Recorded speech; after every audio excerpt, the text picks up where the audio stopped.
Madam Speaker, the President of the United States.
Members of Congress, I have the high privilege and distinct honor to present to you the President of the United States.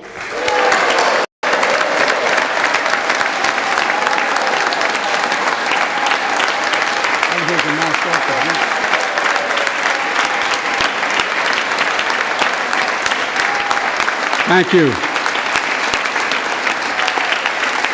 Thank you, thank you, thank you. Good to be back.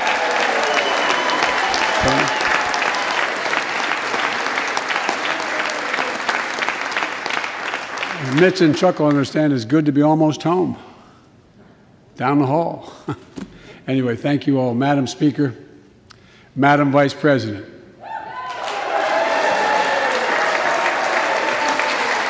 No president has ever said those words from this podium. No president has ever said those words, and it's about time.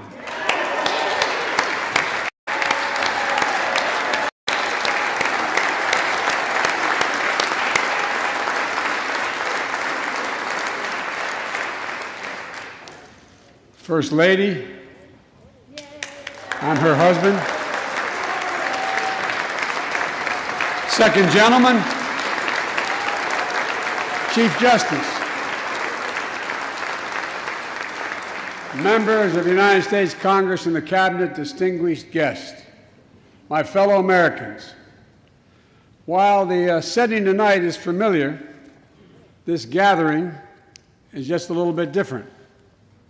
A reminder of the extraordinary times we're in.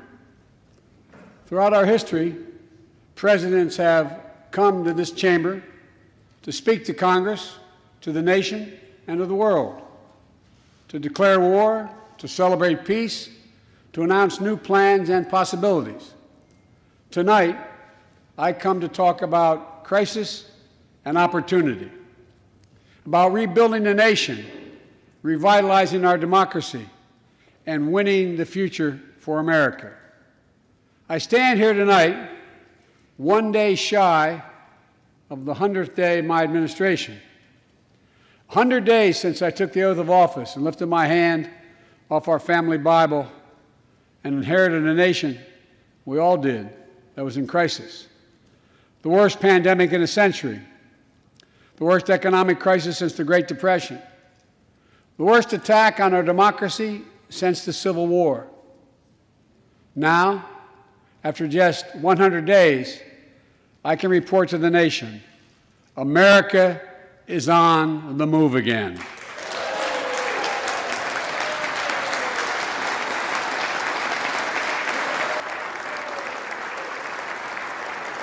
Turning peril into possibility, crisis to opportunity, setbacks into strength. We all know life can knock us down, but in America, We never, ever, ever stay down. Americans always get up. Today, that's what we're doing. America's rising anew, choosing hope over fear, truth over lies, and light over darkness. After 100 days of rescue and renewal, America's ready for a takeoff, in my view. We're working again, dreaming again, discovering again, and leading the world again. We have shown each other and the world that there's no quit in America, none. 100 days ago, America's house was on fire. We had to act. And thanks to the extraordinary leadership of Speaker Pelosi, Majority Leader Schumer, and the overwhelming support of the American people, Democrats, Independents, and Republicans, we did act. Together, we passed the American Rescue Plan, one of the most consequential rescue packages in American history. We're already seeing the results.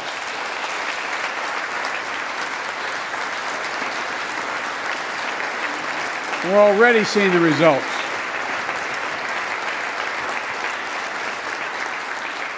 After I promised we'd get 100 million COVID-19 vaccine shots into people's arms in 100 days, we will have provided over 220 million COVID shots in those 100 days. Thanks to all the help of all of you. We're marshaling, with your help, everyone's help, we're marshaling every federal resource. We've gotten vaccines to nearly 40,000 pharmacies and over 700 community health centers where the poorest of the poor can be reached. We're setting up community vaccination sites, developing mobile units to get to hard-to-reach communities. Today, 90% of Americans now live within 5 miles of a vaccination site. Everyone over the age of 16, everyone is now eligible to get vaccinated right now, right away. Go get vaccinated, America. Go and get the vaccination. They're available. You're eligible now.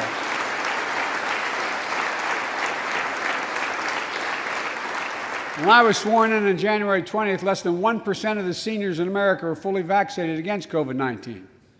100 days later, 70% of seniors in America over 65 are protected, fully protected. Senior deaths from COVID-19 are down 80% since January, down 80% because of all of you. And more than half of all the adults in America have gotten at least one shot. A mass vaccination center in Glendale, Arizona, I asked the nurse, I said, "What's it like?" She looked at me and she said, "It's like every shot is giving a dose of hope," was her phrase, a dose of hope. A dose of hope for an educator in Florida who has a child suffering from an autoimmune disease. Wrote to me, said she's worried, and she was worried about bringing the virus home. She said she then got vaccinated at a large site in her car. She said she sat in her car when she got vaccinated and just cried. Cried out of joy and cried out of relief. Parents, seeing the smiles on their kids' faces for those who are able to go back to school because the teachers and school bus drivers and cafeteria workers have been vaccinated. Grandparents, hugging their children and grandchildren instead of pressing hands against the window to say goodbye. It means everything. Those things mean everything. You know, there's still, you all know it, you know it better than any group of Americans, there's still more work to do to beat this virus. We can't let our guard down. But tonight, I can say, because of you, the American people, our progress these past 100 days against one of the worst pandemics in history has been one of the greatest logistical achievements this country's ever seen. What else have we done in those first 100 days? We kept our commitment, Democrats and Republicans, of sending $1,400 rescue checks to 85% of American households. We've already sent more than 160 million checks out the door. It's making a difference. You all know it when you go home. For many people, it's making all the difference in the world. A single mom in Texas who wrote me, she said she couldn't work, but she said the relief check put food on the table and saved her and her son from eviction from their apartment. A grandmother in Virginia who told me she immediately took her granddaughter to the eye doctor, something she said she put off for months because she didn't have the money. One of the defining images, at least from my perspective in this crisis, has been cars lined up for miles. And not people just barely able to start those cars, nice cars, lined up for miles, waiting for a box of food to be put in their trunk. I don't know about you, but I didn't ever think I'd see that in America. And all of this is through no fault of their own. No fault of their own, these people are in this position. That's why the rescue plan is delivering food and nutrition assistance to millions of Americans facing hunger. And hunger's down sharply already. We're also providing rental assistance. You all know this, but the American people, I want to make sure they understand. Keeping people from being evicted from their homes. Providing loans to small businesses that reopen and keep their employees on the job.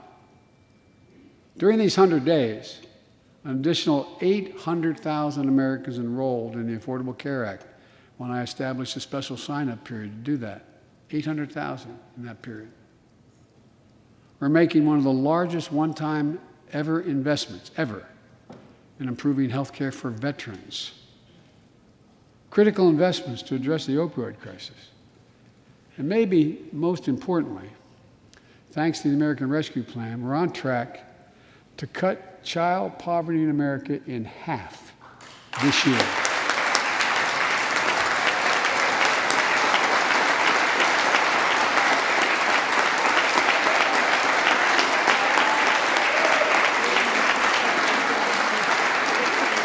And in the process,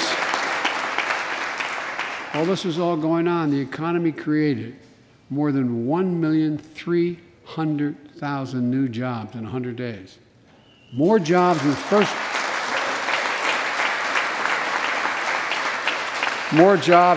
100 days than any president on record.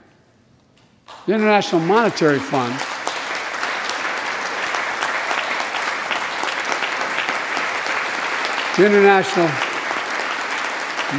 Fund is now estimating our economy will grow at a rate of more than 6% this year. That will be the fastest pace of economic growth in this country in nearly 4 decades. America's moving forward, but we can't stop now. We're in competition with China and other countries to win the 21st century. We're at a great inflection point in history. We have to do more than just build back better. We have to build back better. We have to compete more strenuously than we have. Throughout our history, if you think about it, public investment in infrastructure has literally transformed America, our attitudes as well as our opportunities. The Transcontinental Railroad, the interstate highways, united 2 oceans and brought a totally new age of progress to the United States of America. Universal public schools and college aid opened wide the doors of opportunity. Scientific breakthroughs took us to the moon. Now we're on Mars. Discovering vaccines gave us the internet, and so much more. These are investments we made together as one country, and investments that only the government was in a position to make. Time and again, they propel us into the future. That's why I proposed the American Jobs Plan, a once-in-a-generation investment in America itself. This is the largest jobs plan since World War II. Creates jobs to upgrade our transportation infrastructure. Jobs, modernizing our roads, bridges, highways. Jobs building ports and airports, rail corridors, transit lines. It's clean water. And today, up to 10 million homes in America and more than 400,000 schools and child care centers have pipes with lead in them, including drinking water. A clear and present danger to our children's health. American Jobs Plan creates jobs replacing 100% of the nation's lead pipes and service lines so every American can drink clean water.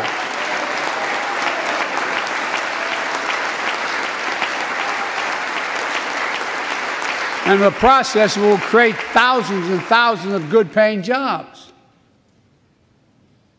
It creates jobs connecting every American with high-speed internet, including 35% of the rural America that still doesn't have it.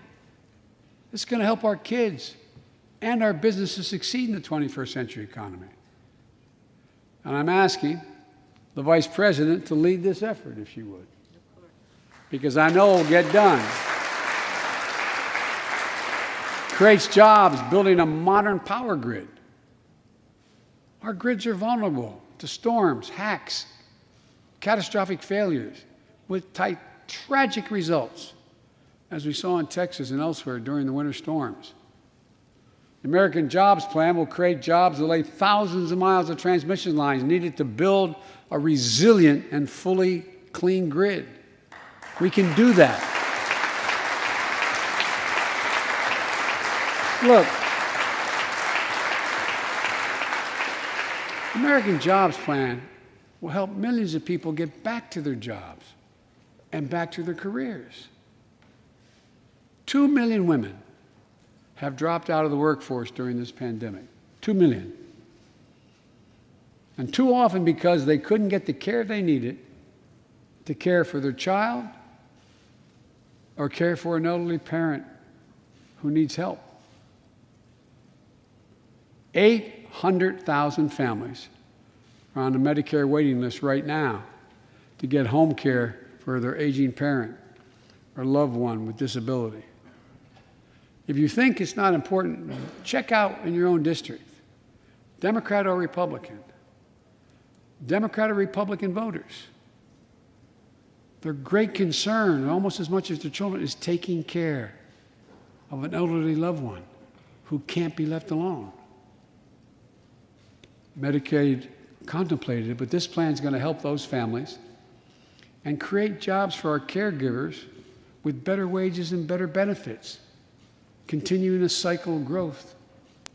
For too long, we've failed to use the most important word when it comes to meeting the climate crisis: jobs. Jobs. Jobs.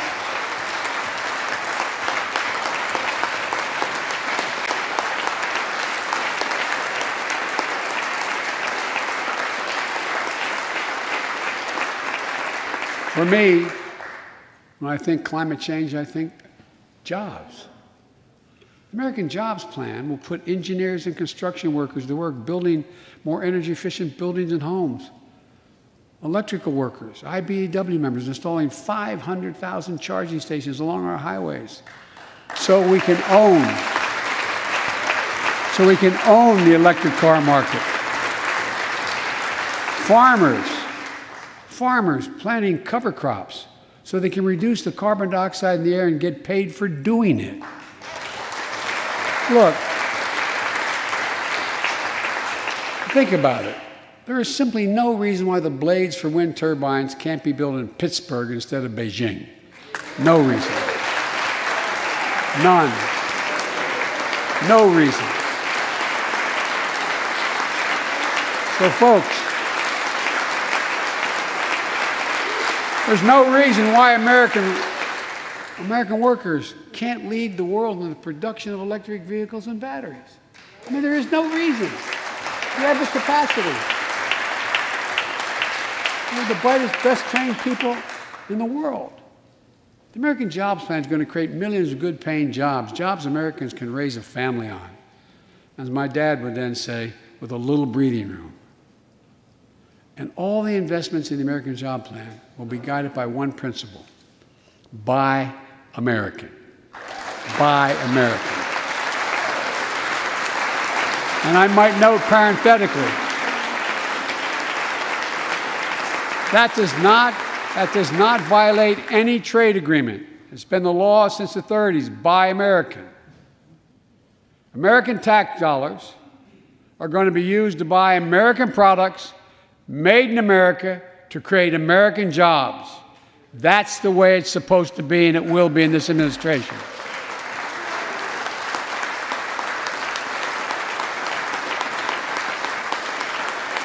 And I made it clear to all my cabinet people, their ability to give exemptions has been strenuously limited. It will be American products. Now, I know some of you at home are wondering whether these jobs are for you.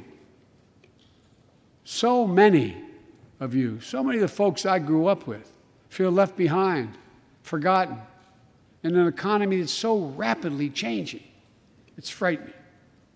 I want to speak directly to you, because you think about it. That's what people are most worried about. Can I fit in?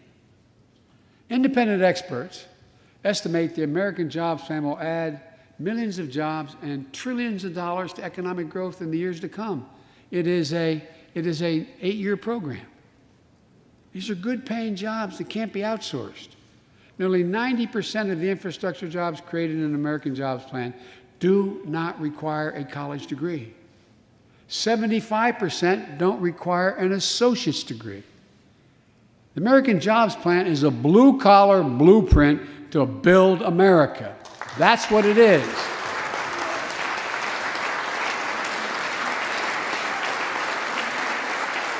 And it recognizes something I've always said in this chamber and the other. Good guys and women on Wall Street, but Wall Street didn't build this country. The middle class built the country, and unions built the middle class. So that's why I'm calling on Congress to pass Protect the Right to Organize Act, the PRO Act, and send it to my desk so we can support the right to unionize. And by the way, while you're thinking about sending things to my desk, let's raise the minimum wage to $15. No one working 40 hours a week, no one working 40 hours a week should live below the poverty line. We need to ensure greater equity and opportunity for women. And while we're doing this, let's get the Paycheck Fairness Act to my desk as well, equal pay. It's been much too long. And if you wonder whether it's too long, look behind me. And finally, the American Jobs Plan will be the biggest increase in non-defense research and development on record.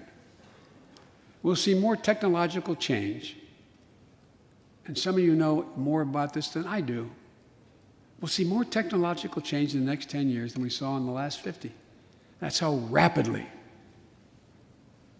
artificial intelligence and so much more is changing. And we're falling behind the competition with the rest of the world. Decades ago, we used to invest 2% of our gross domestic product in America, 2% of our gross domestic product in research and development. Today, Mr. Secretary, that's less than 1%. China and other countries are closing in fast. We have to develop and dominate the products and technologies of the future.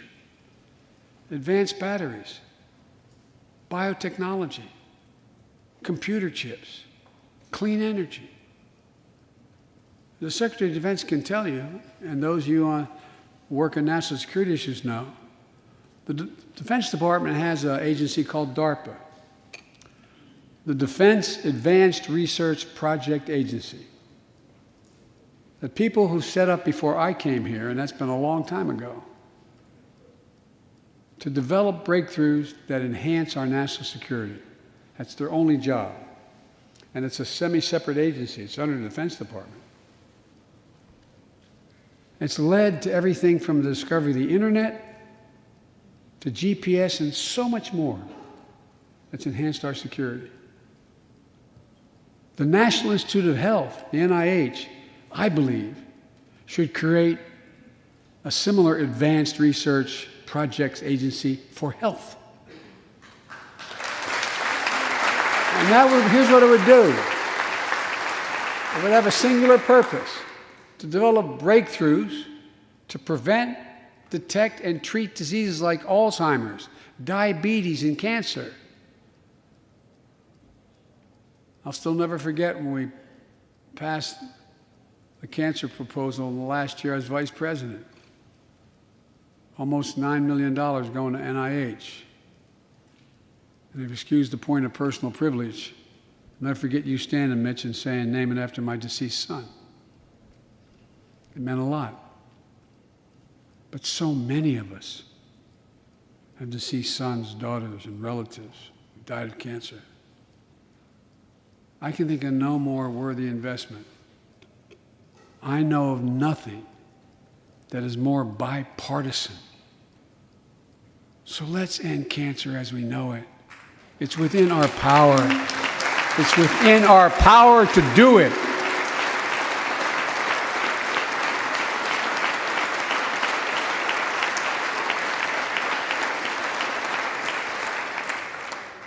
Investments in jobs and infrastructure like the ones we're talking about have often had bipartisan support in the past. Vice President Harris and I met regularly in the Oval Office with Democrats and Republicans and discussed the jobs plan. And I applaud a group of Republican senators who just put forward their own proposal. So let's get to work. I wanted to lay out before the Congress my plan before we got into the deep discussions. I'd like to meet with those who have ideas that are different, they think are better. I welcome those ideas. But the rest of the world is not waiting for us. I just want to be clear. From my perspective, doing nothing is not an option.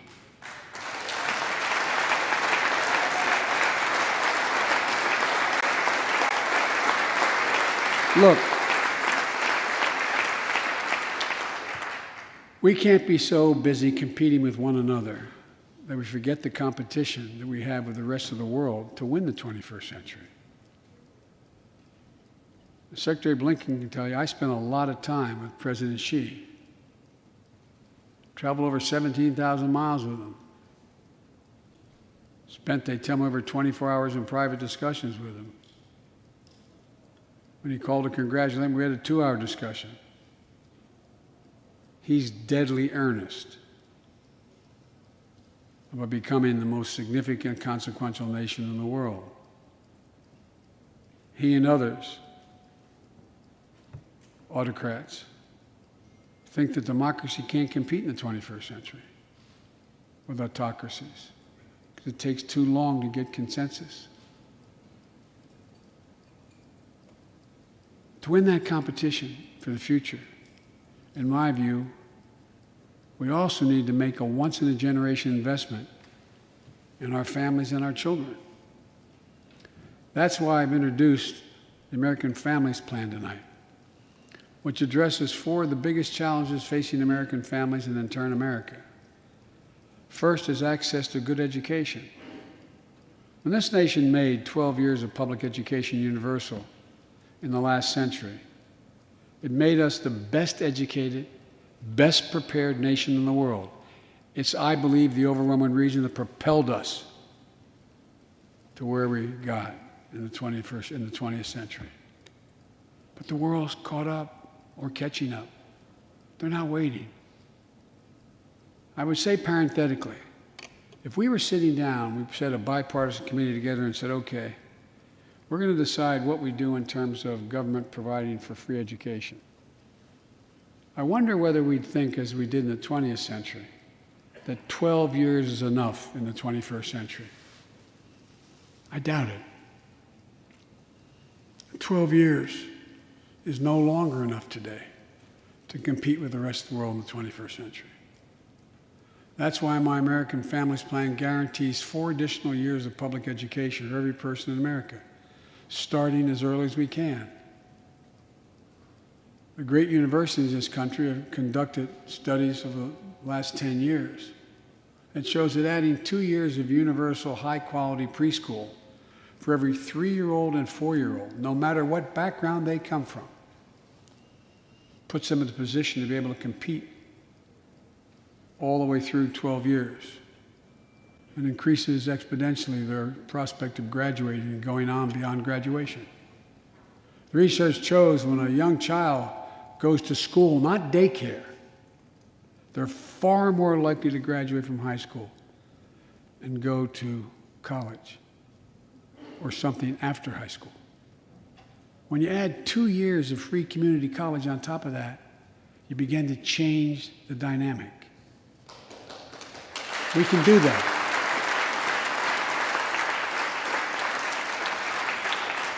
And we'll increase Pell Grants and invest in historical black colleges and universities, tribal colleges, minority-serving institutions. The reason is they don't have the endowments.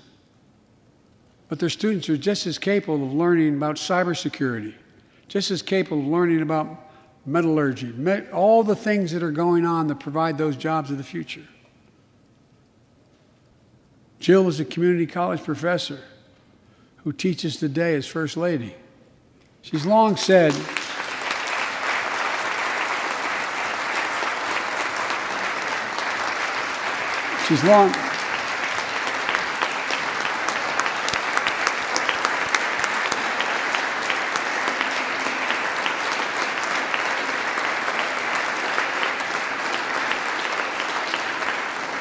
I've heard it once, I've heard it 1,000 times. Joe, any country that out-educates us is going to outcompete us. She'll be deeply involved in leading this effort. Thank you, Jill.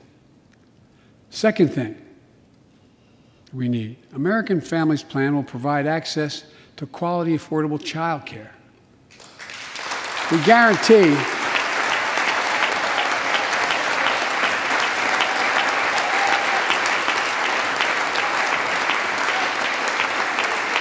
when I'm proposing the legislation, we guarantee that low and middle income families will pay no more than 7% of their income for high-quality care for children up to the age of 5. The most hard-pressed working families won't have to spend a dime. Third, the American Families Plan will finally provide up to 12 weeks of paid leave and medical leave, family medical leave. We're one of the few industrial countries in the world. No one should have to choose between a job and a paycheck or taking care of themselves and their loved ones or parent or spouse or child. And fourth, the American Family Plan puts directly into the pockets of millions of Americans. In March, we expanded tax credit for every child in a family, up to $3,000 per child if they're under 6 years of age. Over 6 years of age. And $3,600 for children over 6 years of age. With 2 parents, 2 kids, that's $7,200 in the pockets that are going to help take care of your family. And that will help more than 65 million children and help cut child care poverty in half. And we can afford it. So we did that in the last piece of legislation we passed. But let's extend that child care tax credit at least through the end of 2025.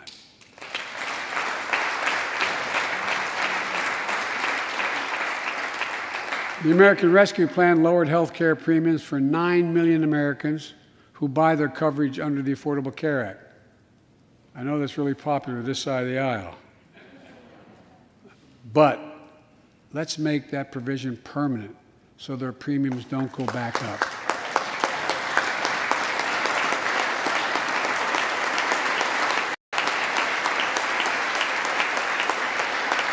In addition to my family's plan, I'm going to work with Congress to address this year other critical priorities for American families.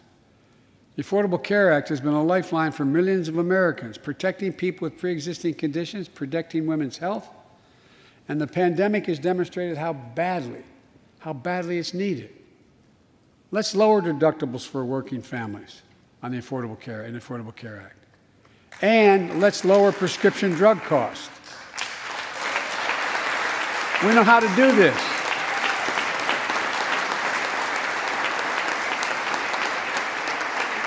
The last president had that as an objective. We all know how outrageously expensive drugs are in America.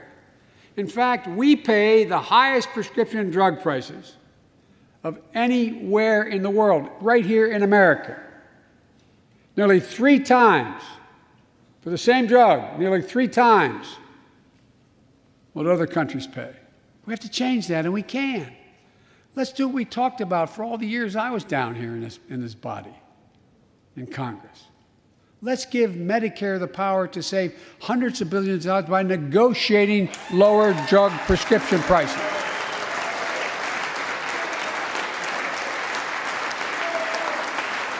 And by the way, it won't just help people on Medicare. Lower prescription drug costs for everyone. And the money we save, which is billions of dollars, can go to strengthen the Affordable Care Act and expand Medicare coverage benefits without costing taxpayers an additional penny. It's within our power to do it. Let's do it now.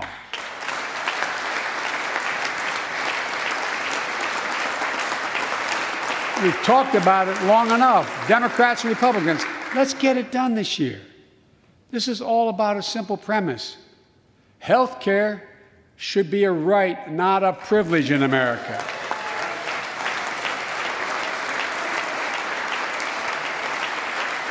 So, how do we pay for my jobs and family plan? I made it clear we can do it without increasing the deficits.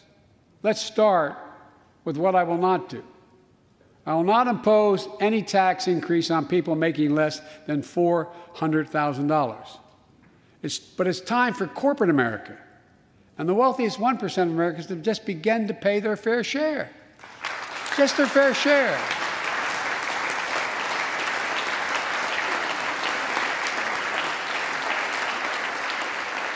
Sometimes I have arguments with my friends in the Democratic Party.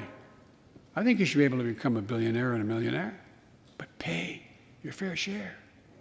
A recent study shows that 55 of the nation's biggest corporations paid 0 federal tax last year.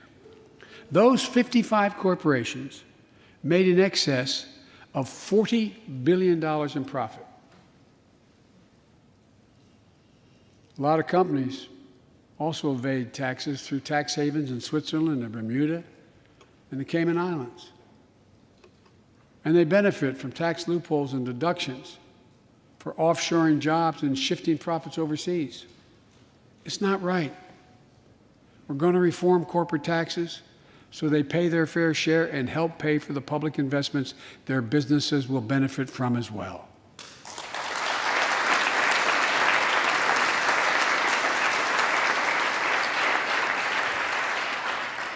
We're going to reward work, not just wealth.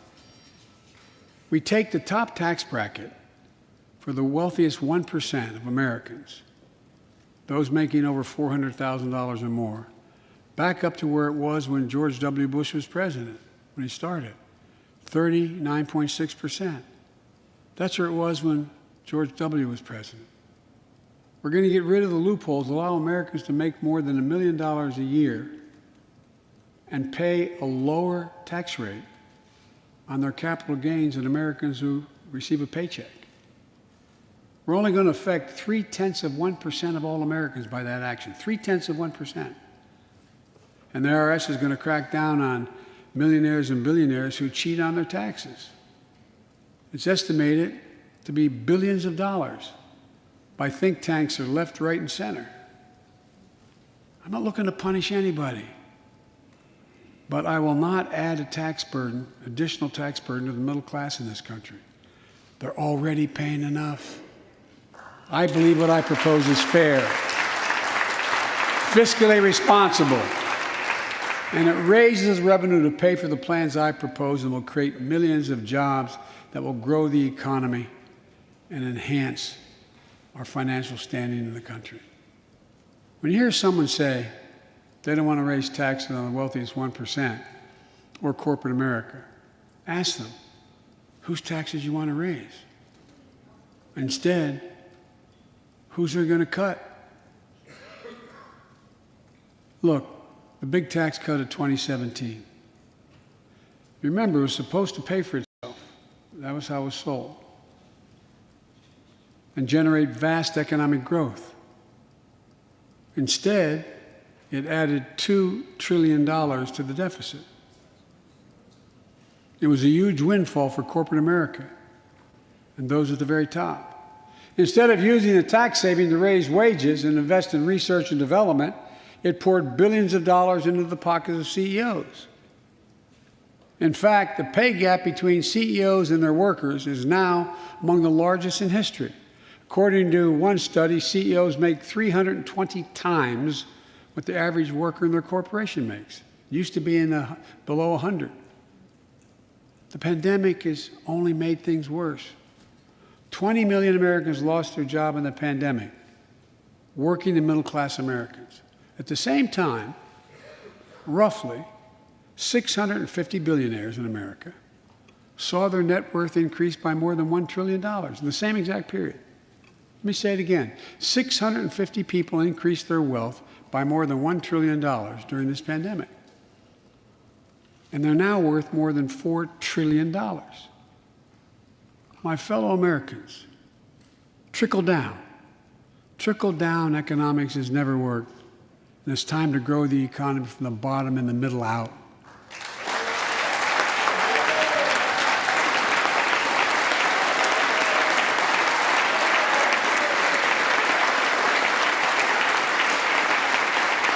You know, there's a broad consensus of economists left, right, and center, and they agree what I'm proposing will help create millions of jobs and generate historic economic growth. These are among the highest values investments we can make as a nation. I've often said our greatest strength is the power of our example, not just the example of our power. In my conversations with world leaders, and I've spoken to over 38, 40 of them now, I've made it known that America's back. And you know what they say? The comment I hear most of all from them? They say, we see America's back, but for how long? But for how long? My fellow Americans, we have to show not just that we're back, but that we're back to stay, and that we aren't going to go it alone. We're going to do it by leading with our allies.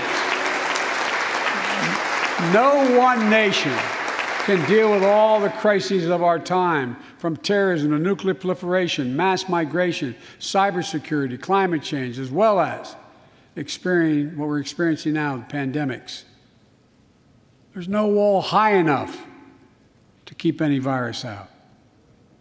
And our own vaccine supply, as it grows to meet our needs, and we're meeting them, will become an arsenal for vaccines for other countries, just as America was an arsenal for democracy for the world, and in consequence influence the world.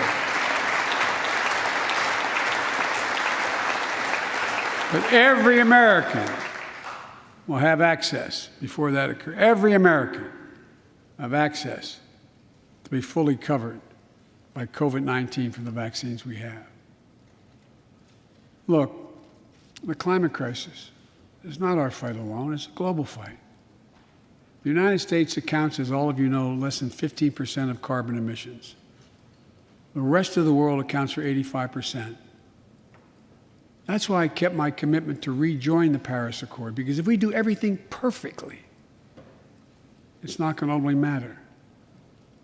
I kept my commitment to convene a climate summit right here in America with all the major economies of the world: China, Russia, India, European Union, And I said I'd do it in my first 100 days. I want to be very blunt about it. My attempt was to make sure that the world could see there was a consensus, that we are at an inflection point in history. The consensus is if we act to save the planet, we can create millions of jobs and economic growth and opportunity and raise the standard of living of almost everyone around the world. If you watched any of it and you were all busy, I'm sure you didn't have much time. That's what virtually every nation said, even the ones that aren't doing their fair share. The investments I proposed tonight also advance the foreign policy, in my view, that benefits the middle class. That means making sure every nation plays by the same rules in the global economy, including China. In my discussion with President Xi, I told him, we welcome the competition. We're not looking for conflict. But I made absolutely clear that we will defend America's interest across the board. America will stand up to unfair trade practices that undercut American workers and American industries, like subsidies from state to state-owned operations and enterprises, and the theft of American technology and intellectual property. I also told President Xi that we'll maintain a strong military presence in the Indo-Pacific, just as we do with NATO and Europe, not to start a conflict, but to prevent one.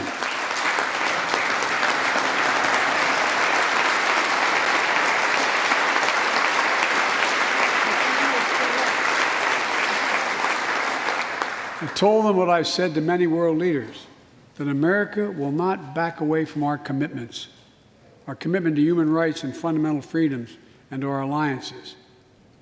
And I pointed out to him, no responsible American president could remain silent when basic human rights are being so blatantly violated. An American president has to represent the essence of what our country stands for. America is an idea, the most unique idea in history. We are created, all of us, equal. It's who we are. And we cannot walk away from that principle and, in fact, say we're dealing with the American idea. With regard to Russia, I know it concerns some of you, but I made very clear to Putin that we're not going to seek escalation, but their actions will have consequences. They turn out to be true, and they turned out to be true. So I responded directly and proportionately to Russia's interference in our elections and the cyber attacks on our government and our business. They did both of these things, and I told them we would respond, and we have. But we can also cooperate when it's our mutual interest. We did it when we extended the New START Treaty on nuclear arms, and we're working to do it on climate change. But he understands we will respond. On Iran and North Korea, nuclear programs that present serious threats to American security and the security of the world. We're going to be working closely with our allies to address the threats posed by both of these countries through diplomacy as well as stern deterrence. And American leadership means ending the forever war in Afghanistan. We have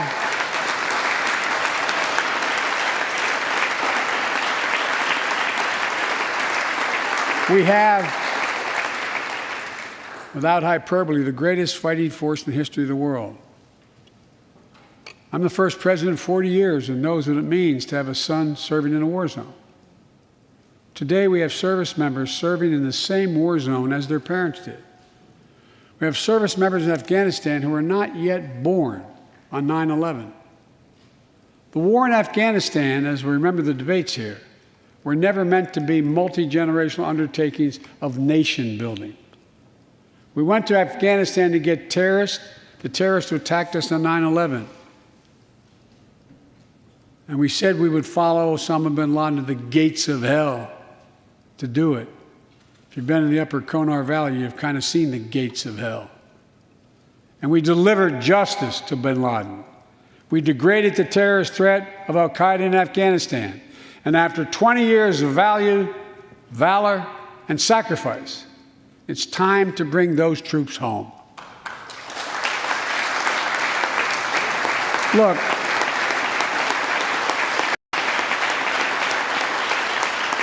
even as we do, we'll maintain over-the-horizon capacity to suppress future threats to the homeland.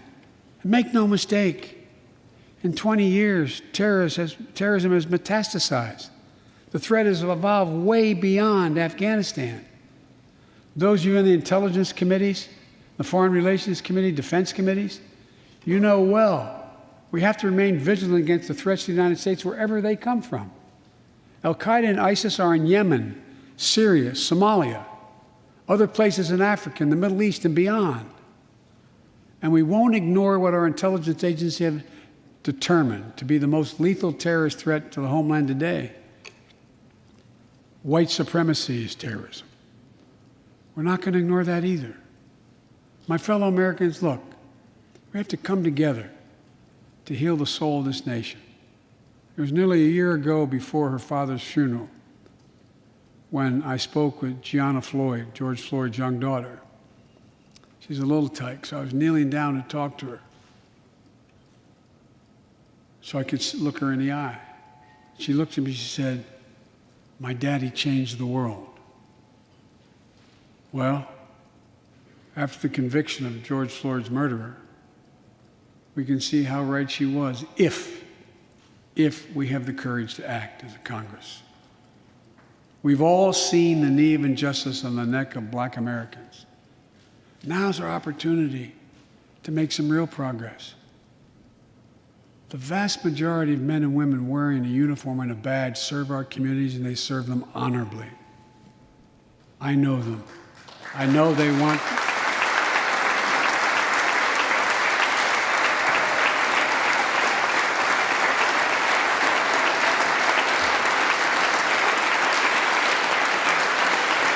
I know they want to help meet this moment as well. My fellow Americans, we have to come together to rebuild trust between law enforcement and the people they serve, to root out systemic racism in our criminal justice system, and to enact police reform in George Floyd's name that passed the House already. I know Republicans have their own ideas and are engaged in a very productive discussions with Democrats in the Senate. We need to work together to find a consensus. But let's get it done next month, by the first anniversary of George Floyd's death.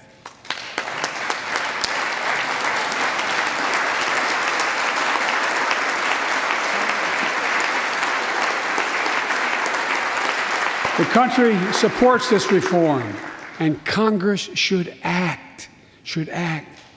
We have a giant opportunity to bend the arc of the moral universe toward justice, real justice. And with the plans outlined tonight, we have a real chance to root out systemic racism that plagues America and American lives in other ways. A chance to deliver real equity, good jobs, good schools, affordable housing, clean air, clean water, being able to generate wealth and pass it down through generations because you have access to purchase a house. Real opportunities in the lives of more Americans, Black, white, Latino, Asian Americans, Native Americans. Look, I also want to thank the United States Senate for voting 94-1 to pass the COVID-19 Hate Crimes Act to protect Asian American and Pacific Islanders. You acted decisively. You can see on television the viciousness of the hate crimes we've seen over this past year and for too long. I urge the House to do the same and send that legislation to my desk, which I will gladly, anxiously sign. I also hope Congress will get to my desk the Equality Act to protect LGBTQ Americans. For all transgender Americans watching at home, especially young people, you're so brave. I want you to know your president has your back. Another thing, let's authorize the Violence Against Women Act, which has been law for 27 years.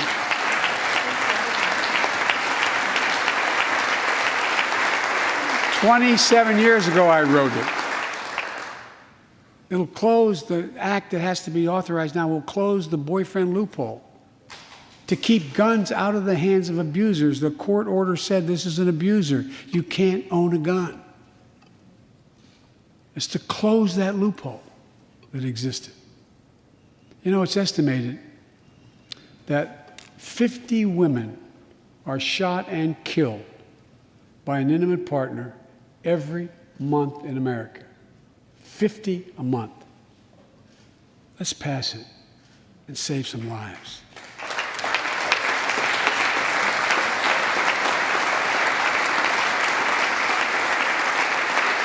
And I need not tell anyone this, but gun violence has become an epidemic in America. The flag at the White House was still flying at half-mast for the 8 victims of the mass shooting in Georgia, when 10 more lives were taken in a mass shooting in Colorado. And in the week in between those two events, 250 other Americans were shot dead in the streets of America. 250 shot dead. I know how hard it is to make progress on this issue. In the 90s, we passed universal background checks, a ban on assault weapons and high-capacity magazines that hold 100 rounds that can be fired off in seconds. We beat the NRA. Mass shootings and gun violence declined. Check out the report over 10 years. But in the early 2000s, the law expired. We've seen daily bloodshed since. I'm not saying if the law continued, we wouldn't see bloodshed. More than 2 weeks ago in the Rose Garden, surrounded by some of the bravest people I know, the survivors and families who lost loved ones to gun violence, I laid out several of the Department of Justice actions that are being taken to impact on this epidemic. One of them is banning so-called ghost guns. These are homemade guns built from a kit that includes directions how to finish the firearm. The parts have no serial numbers, so they show up at crime scenes and they can't be traced. The buyers of these ghost gun kits aren't required to pass any background check. Anyone, from a criminal or terrorist, could buy this kit and within 30 minutes have a weapon that's lethal, but no more. And I'll do everything in my power to protect the American people from this epidemic of gun violence, but it's time for Congress to act as well. Look,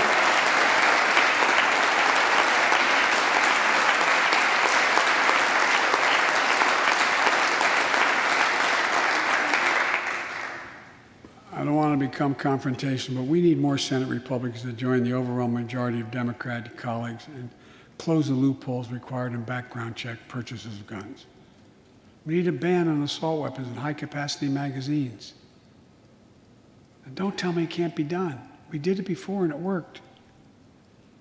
Talk to most responsible gun owners and hunters. They'll tell you there's no possible justification for having 100 rounds in a weapon. What do you think, deer are wearing Kevlar vests?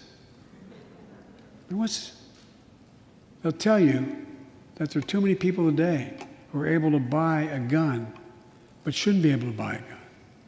These kinds of reasonable reforms have overwhelming support from the American people, including many gun owners. The country supports reform, and Congress should act. This shouldn't be a red or blue issue. And no amendment to the Constitution is absolute. You can't yell fire in a crowded theater. From the very beginning, there were certain guns, weapons, that could not be owned by Americans. Certain people could not own those weapons ever. We're not changing the Constitution.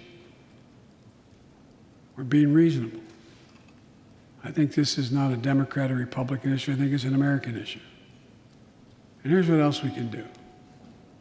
Immigration has always been essential to America. Let's end our exhausting war over immigration.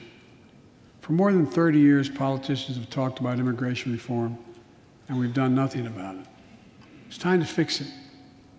On day one of my presidency, I kept my commitment and sent a comprehensive immigration bill to the United States Congress. If you believe we need to secure the border, pass it because it has a lot of money for high-tech border security. If you believe in a pathway to citizenship, pass it.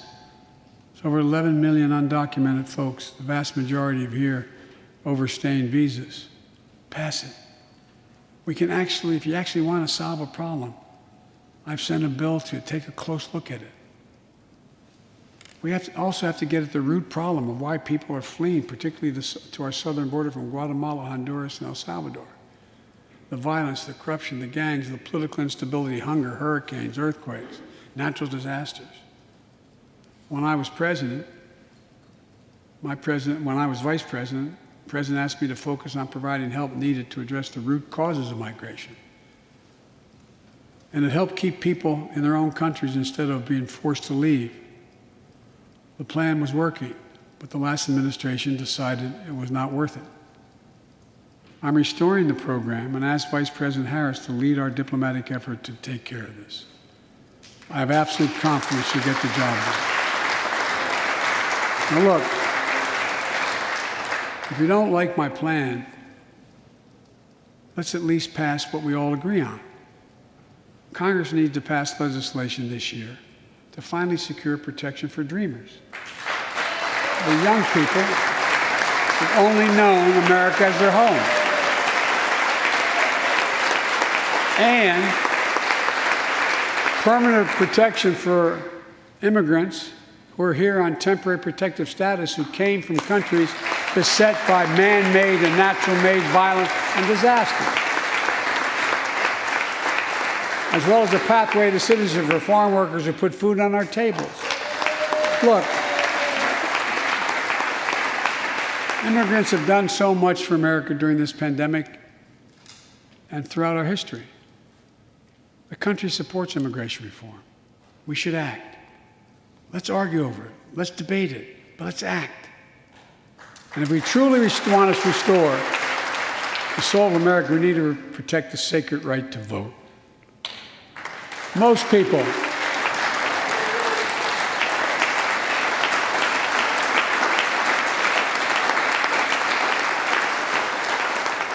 more people voted in the last presidential election than any time in American history, in the middle of the worst pandemic ever.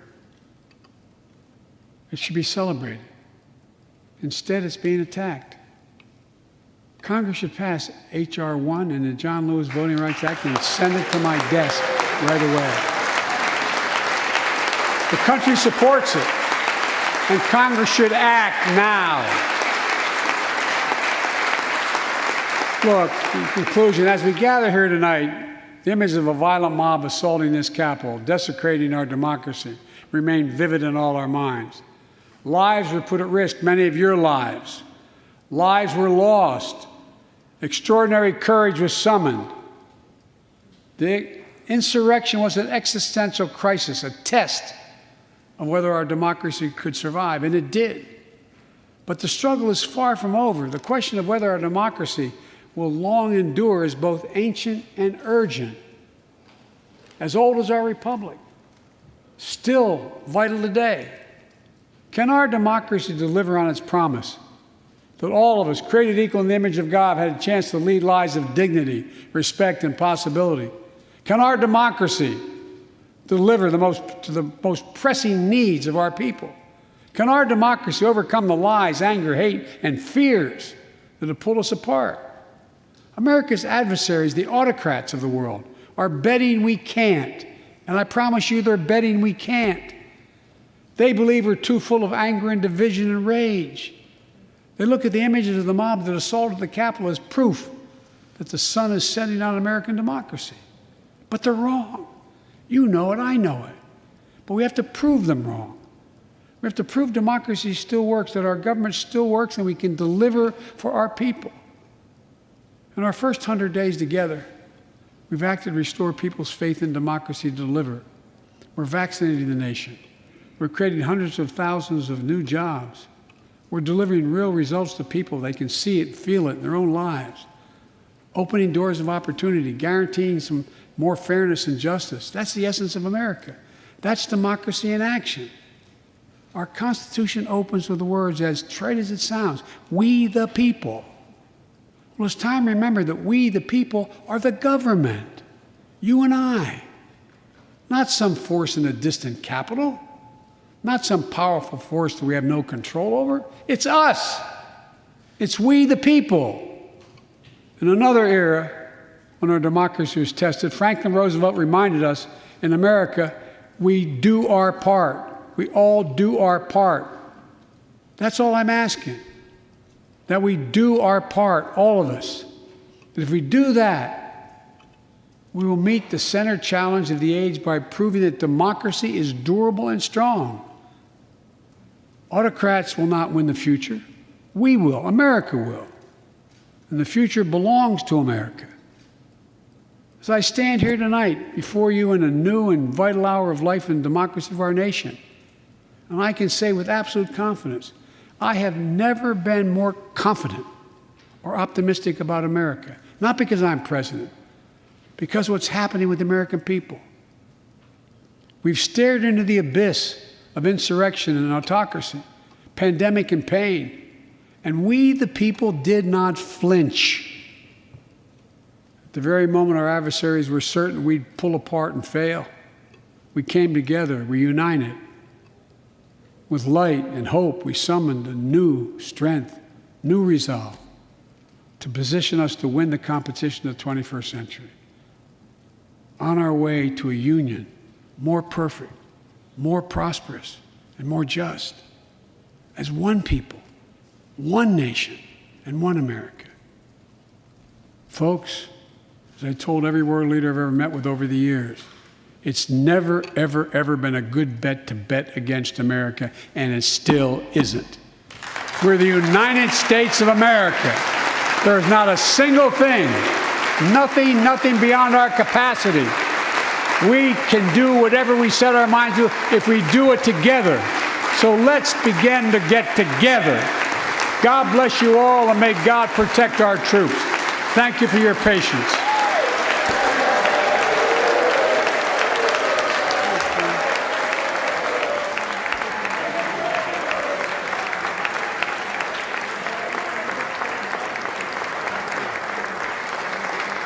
Thank you. Thank you.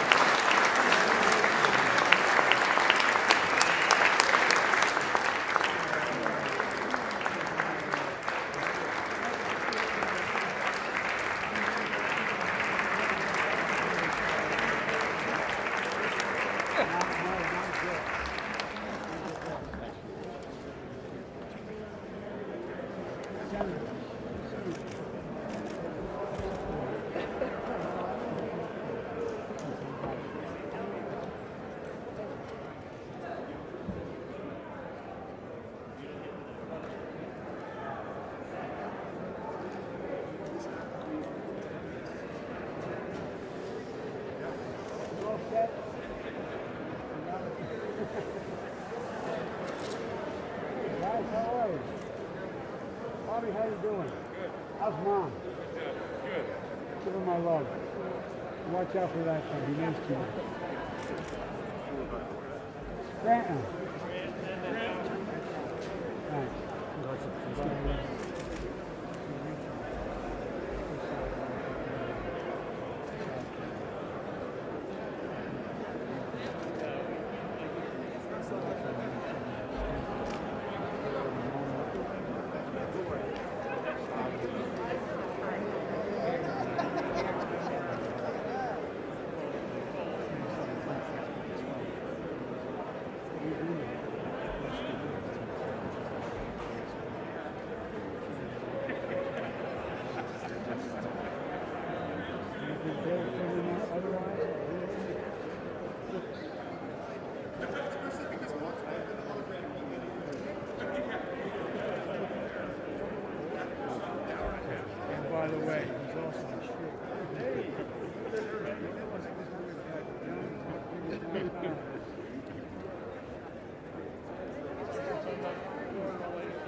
You know who called me today? Right, Reverend. It really was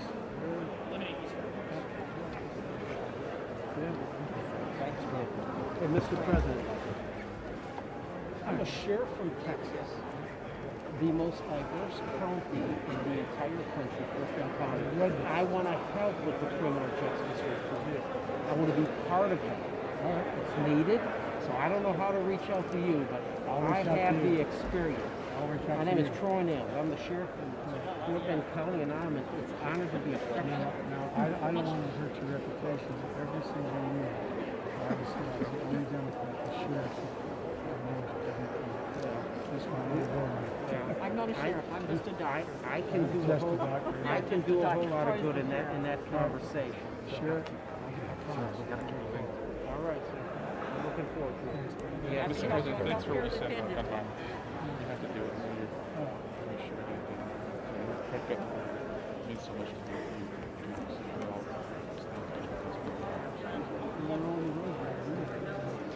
by the way, Jim, I don't like this. I don't like guys who look this good. Good to see you.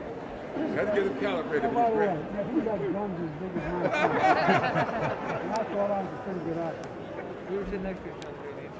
Good seat. By the way, Stick with them. Last line of defense. Okay, we had our son a month ago. oh, yeah, no, I know. Thank you so much for that. Nothing like it.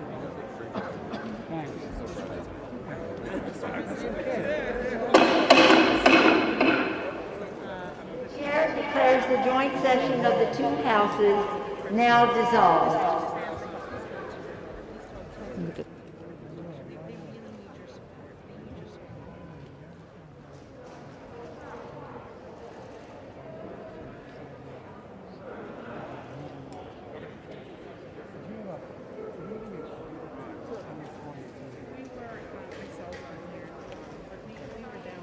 I know. Very heartbreaking, but I would love to support you on that.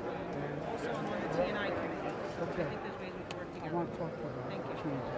Thank you. I just present. Hey, man. I live in the transportation. For what purpose does the gentleman from Maryland seek recognition? That's from the Great Lakes. Okay. Without objection.